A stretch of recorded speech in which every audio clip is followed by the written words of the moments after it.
I think we're good. Yeah. Okay, I believe we're live now, so let's go. Hello and welcome to the PortuGOAL podcast number 89. My name is Tom Cundert, and today we will be discussing everything that is going on in Portuguese club football. And who better to do that than Portuguese football journalist and coach Vasco Mota Pereira. Hi there, Vasco. How are you? Hi Tom, I'm okay. Thanks for asking. And you? Yep, all good here, thanks. Okay, well, we'll be focusing on the big three who are coming off a superb Champions League week with Benfica, Porto and Sporting all winning. We'll be doing that in a while, but I think I'd like to start this podcast, just for a change, a little differently. We're going to take a look at some of the other teams who are making a splash in the 2014-15 Primeira Liga. Okay, so Vasco, no team outside the big three has looked more impressive than Vitória Guimarães. The Northerners are sitting pretty in third place. They're just 2 points behind Benfica. Now Vasco, their coach, the aptly named Rui Vitória, has just, I remember when he was appointed as coach, he said, this just has to be perfect, doesn't it? I mean, my name is Rui Vitória. What more could you ask for? Yeah, exactly.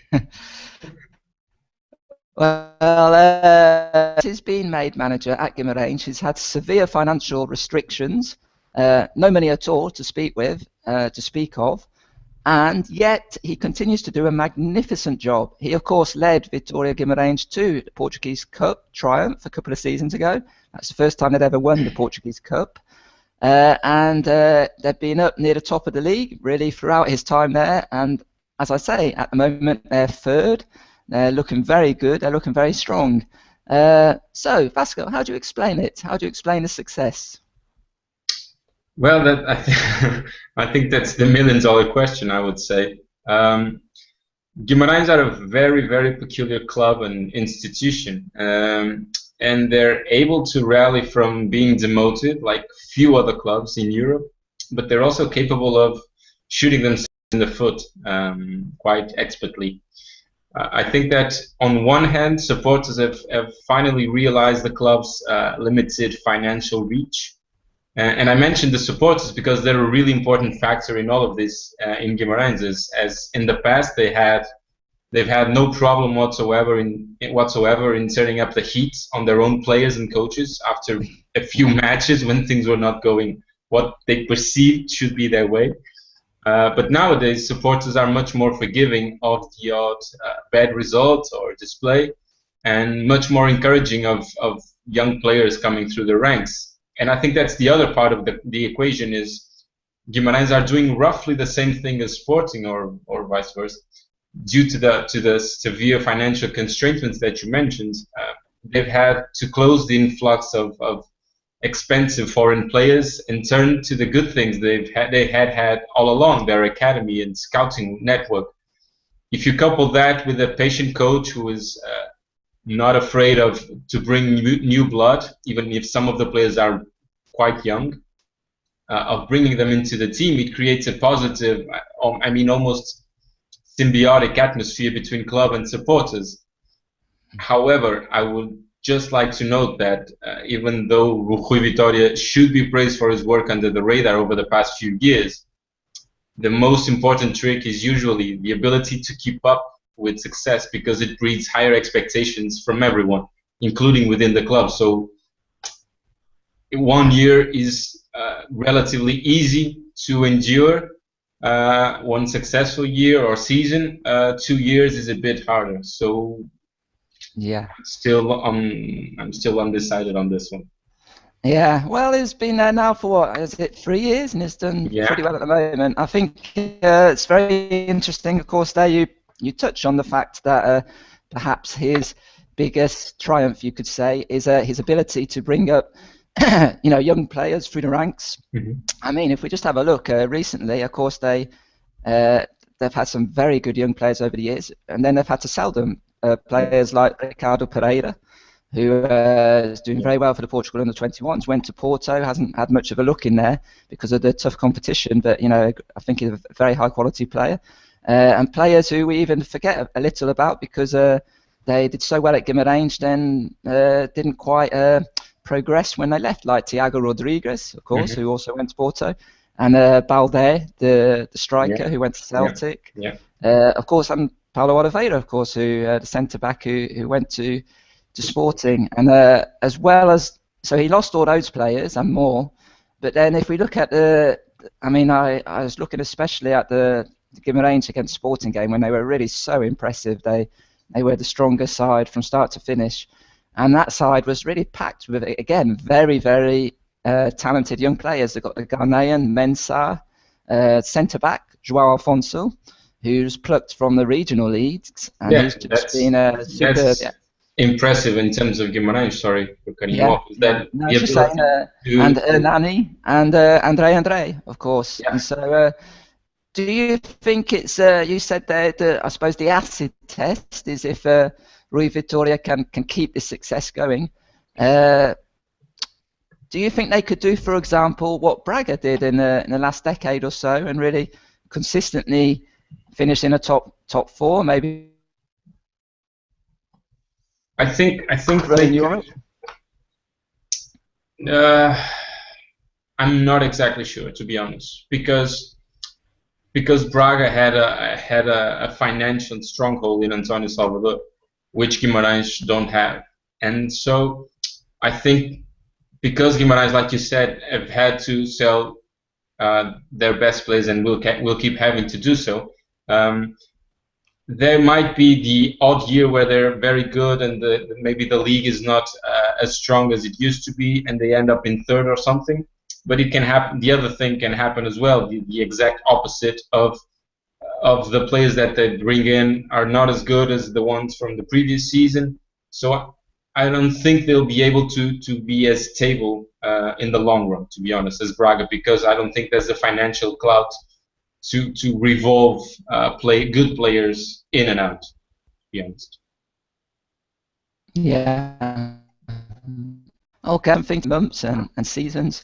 Like Vasco just mentioned there a little earlier, Guimarães is quite a special club in Portugal. I'd say it's the club with probably the most fervent fans, perhaps in the whole of Portugal. It's the only city, Guimarães is a fairly big city in northern Portugal, which hasn't got a Benfica house, a Porto house, or a Sporting house, which you see in every town and city throughout Portugal, because the Guimarães fans just won't accept it at all. And so, Vasco, let's move on to another surprise package who's worthy of special mention, and that's a couple of them really, Passos de Ferreira and Belenenses, who are 4th and 5th respectively in the standings. Vasco, looking at Passos, first of all, and of course it's a case of redemption for coach Paulo Fonseca. After his nightmare experience at Porto last year, he's back at the club where he made his name, and again he's doing a fantastic job. Is this proof that Porto perhaps should have kept faith with him, or that he will have another opportunity in the future at a bigger club? What do you think? I think you're hell-bent on putting me through the ringer, to be honest. If I'm honest, I think it's proof of neither of that. I think Paulo Fonseca was way out of his depth at FC Porto, and he didn't seem to have the answers as far as tactics or dressing room management were concerned. I think this may be that piece of evidence of a precept that states that you're promoted until you're not competent anymore. And I think in FC Porto, Paulo Fonseca found just that, and that in Passos Ferreira he found his home, a place where he can work well without the added pressure of having to win every match and play beautiful football for the stands. Having said that, do you think he would have learned from his mistakes, maybe? Maybe, but I think you don't get too many opportunities at the big three, and he didn't quite impress, and it didn't look like it was just a matter of bad luck or managers or presidents not standing by him. So I would be quite surprised if you were offered another chance at one of the big three. Okay. And Belenenses then. Belenenses, of course, here another historic club from Lisbon. One of only 5 clubs to have won the league, of course, apart from the big three. The only 2 clubs who have broken that stronghold have been Belenenses back in the 50s and Boa Vista more recently. And Belenenses, they came back, they got promoted a couple of seasons ago, had a very tough first season back in the top flight last season, really fighting relegation throughout the whole season. Spot their manager near the end, got Lito Vidigalin. He managed to save them, and this year they're looking at a transformed team. They're in 5th, and perhaps this season they're not going to have to worry about a relegation battle. Vasco, can you find any common thread between the success of these clubs with much fewer resources than the big three, Guimarães, Passos and Belenenses? Yes, I think I can, if I can be so bold. I believe it's very weird for us Portuguese people, but I believe it's a matter of sticking to a carefully laid out plan instead of ripping the whole thing every time there's a bump on the road. Rui Vitória was allowed to carry on despite some bad results at times, because management thought he was the right man for the job and that their future would be well taken care of. I mean, it was either that or they just didn't have the money to fire him. It's one of those.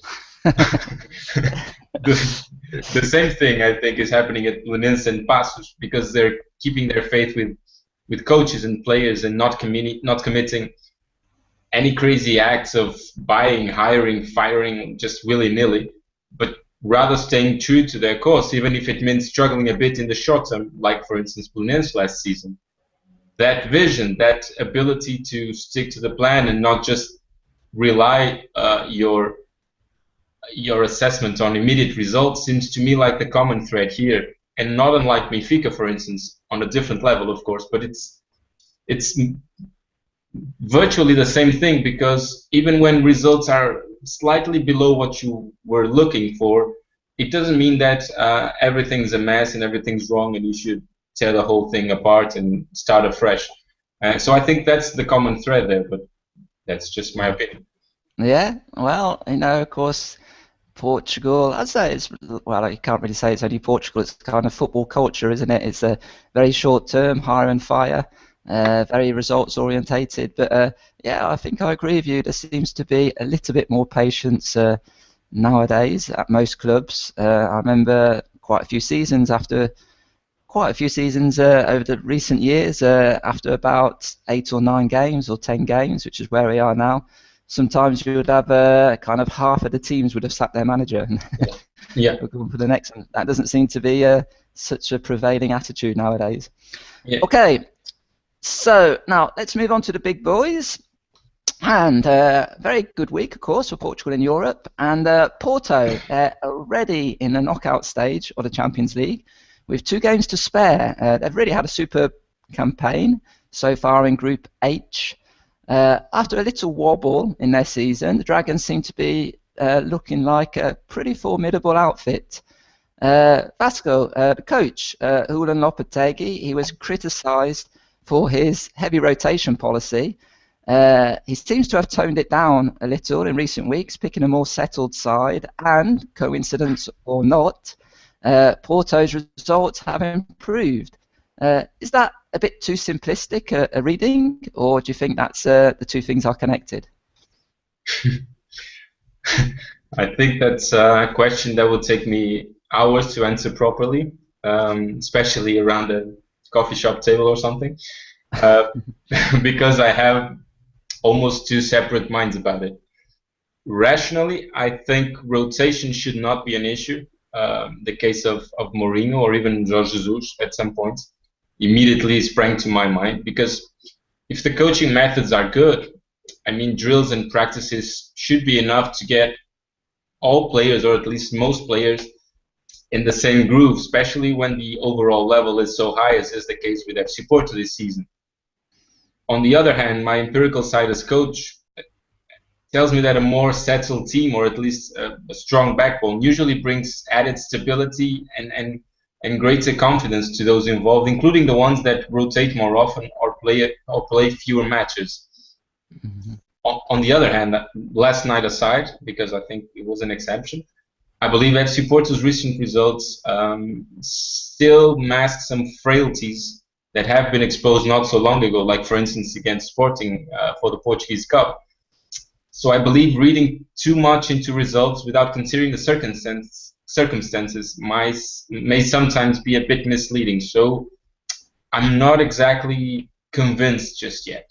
Yeah, yeah. Of course, it's a fascinating discussion and one which probably 20 years ago just wouldn't have happened, would it? Because now with the big squads, and so many competitions and European football taking such a, a big place in really football in all countries. I think rotation, the fact of the need to rotate your team, has become almost a kind of second nature.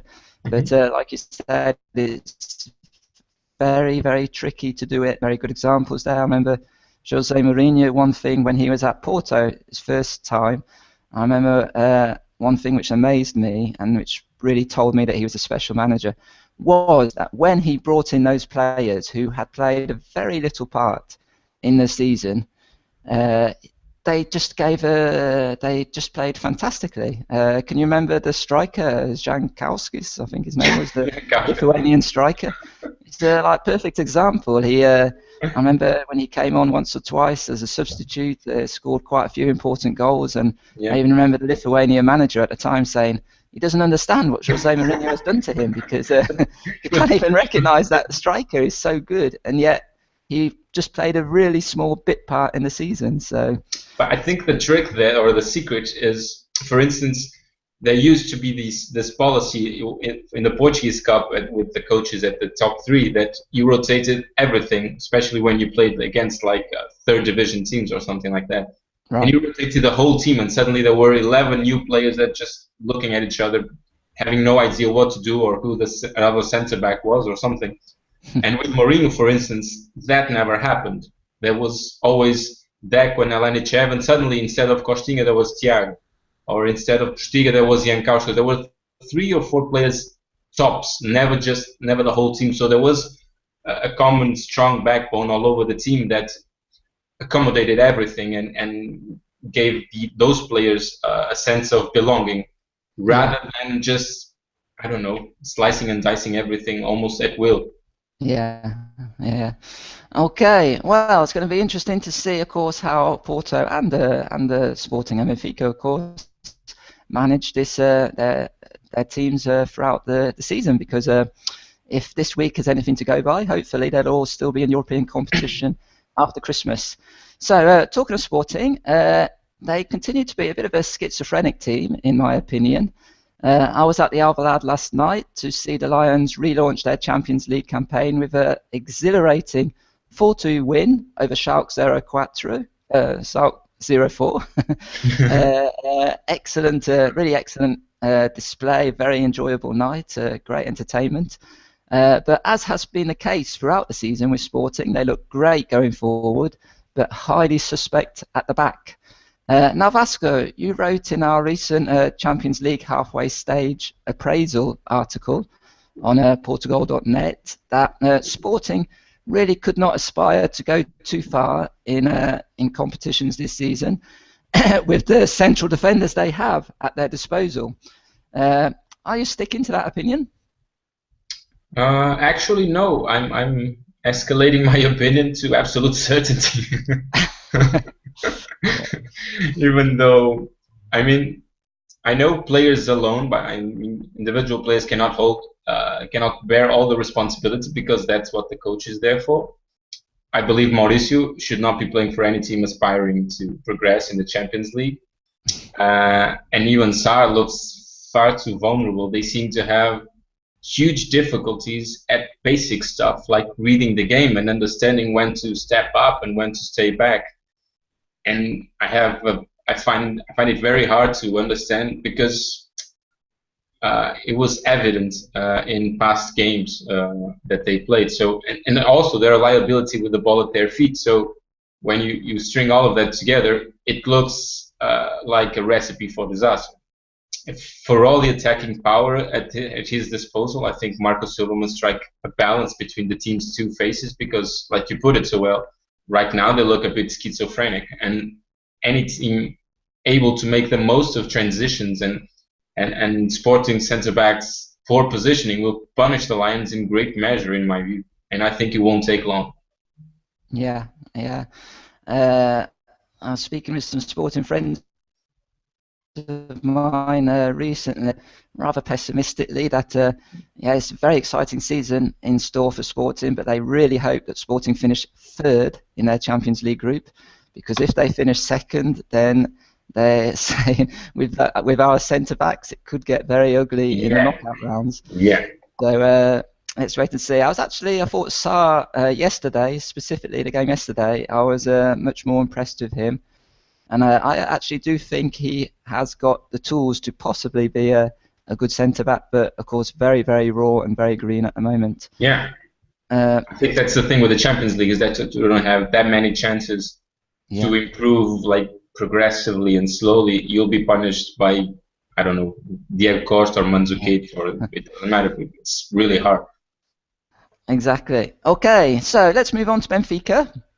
And Benfica, like Sporting, also got back into the hunt for qualification to the Champions League knockout stages after a hard-fought 1-0 win over Monaco at the Stadio de Luz on Tuesday night. Vasco, do you think they can make it out of the group? They're still bottom, but only 1 point separates the bottom three. And what about Talisca then? The boy can't stop scoring. How good is he? Well, I do believe Benfica have the squad to make it out of their group. Yes, I didn't think it was as easy a group as I heard say in some quarters when we got to know about the draw. But I think Benfica surely have what it takes. However, I'm still perplexed by Jorge Jesus' insistence on playing virtually the same way domestically or in Europe, as if there were no difference between playing Rio Ave at home or Bayer Leverkusen away.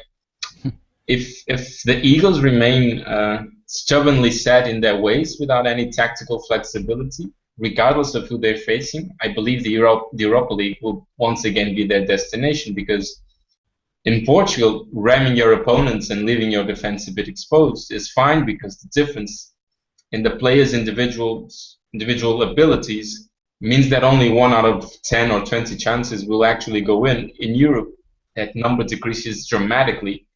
And I think for some reason Benfica have not realized that yet. And it keeps making them vulnerable to successive disappointments. As for Talisca, I believe is full of potential. And I think that he's come to the right club led by the right men. Because if he wants, he will be able to learn a lot from Jorge Jesus in terms of positioning, in terms of reading the game, and therefore making better decisions more often. I don't think there's any doubt about his potential and skills, because if he's willing to learn, I think he will be another gem for Benfica's war chest. Yeah, I must admit, one other thing which has impressed me, Talisca, apart from his sheer quantity of goals, of course, is anytime you hear him interviewed, he just seems very level-headed, very calm, and exactly what you just said there. He said he realises he's at a phase of his career when it's very important to learn, and he believes he's at the right club. And so it looks like you said, Benfica could have another gem on their hands.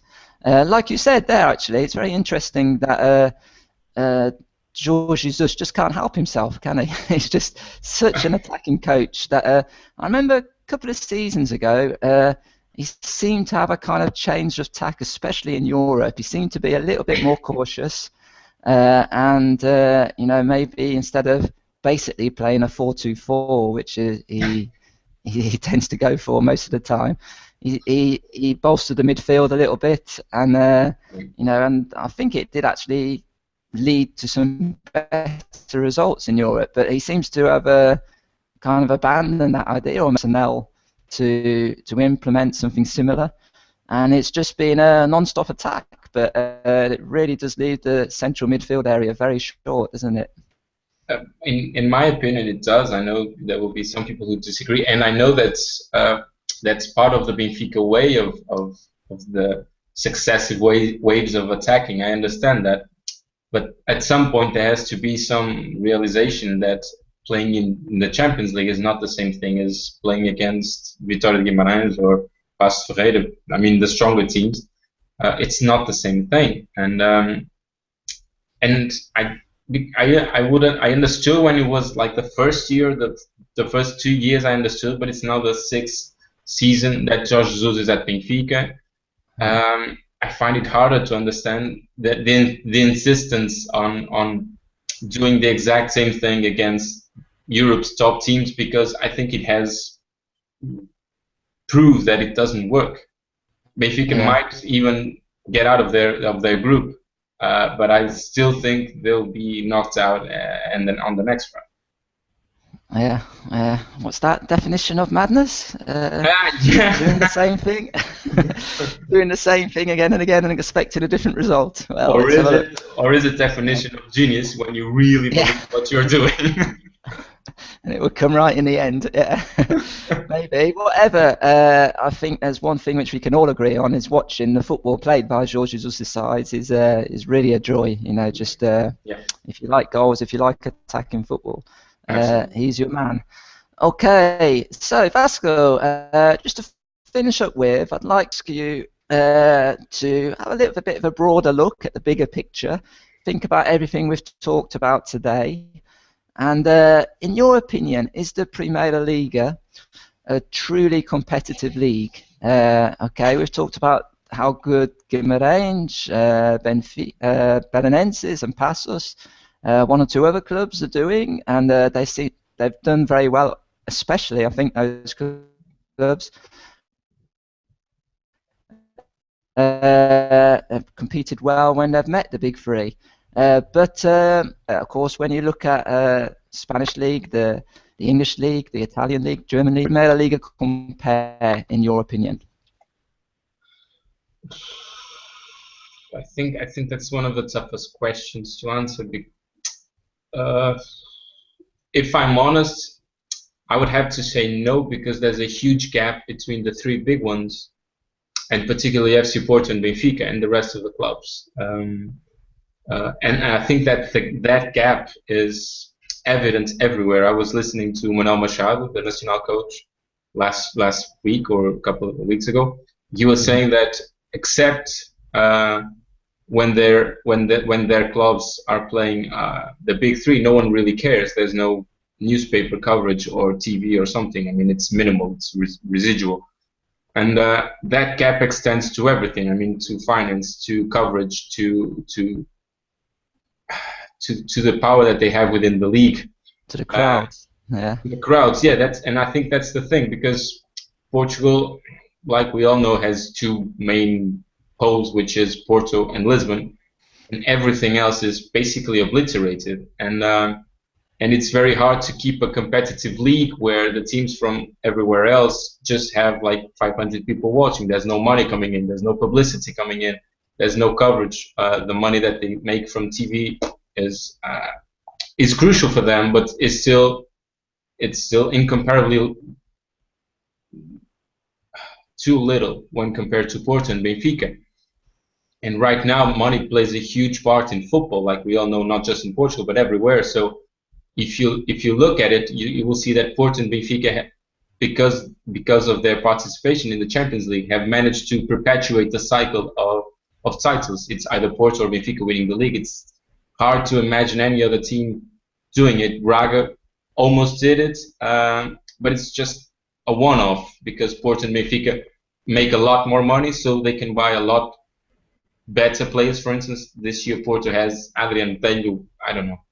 Benfica, even though they sold their best players, have still managed to find like Talisca and stuff. So I think it's the gap is so big that competitive is difficult to achieve, because the gap is so big. And the other thing is how do you describe competitive? Is it because some or all of the big clubs drop points, and it might just be because they're not that good that particular year, like FC Porto last season? Does it imply that other smaller clubs have a shot at the title? I think it's. I think as the financial constraints become more and more evident in Portugal, for instance, Porto and Benfica will have to buy not as good players, um, but there will still be a huge gap because FC Porto and Benfica have 100,000 sources or something. There's money coming in from TV, from advertising. Passos Ferreira has none of that. Have none of that. Belenenses have none of that.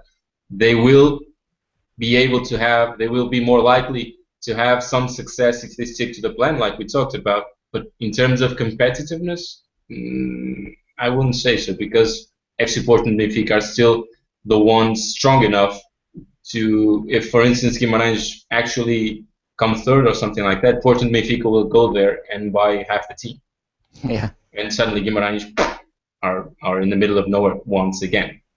Yeah. Yeah. I think I'd agree with that analysis. That's for the league as a whole. I don't think you can really call it competitive just because of that huge difference you say.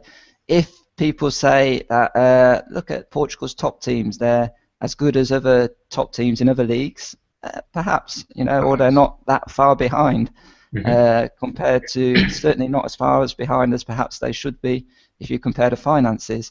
But like I said, two different realities, really. It's going to be quite interesting to see what will happen if the huge debts that Porto and Benfica and Sporting have, if that really does change the way they have to set about building their squads in the next few years. Hopefully, hopefully the top Portuguese clubs can keep competitive on a European basis, and of course the national team doesn't really seem to be any shortage of talent coming through the ranks, so all looks quite good in that department. Okay, well, that's all we've got time for, folks. Thank you for listening, and Vasco, thank you as ever for your superbly insightful knowledge. Thank you very much, Tom. Always a pleasure. All right. Don't forget to keep track of all things Portuguese football. Visit www.portugoal.net. That's PORTUGOAL.net. We'll be back soon, and até lá.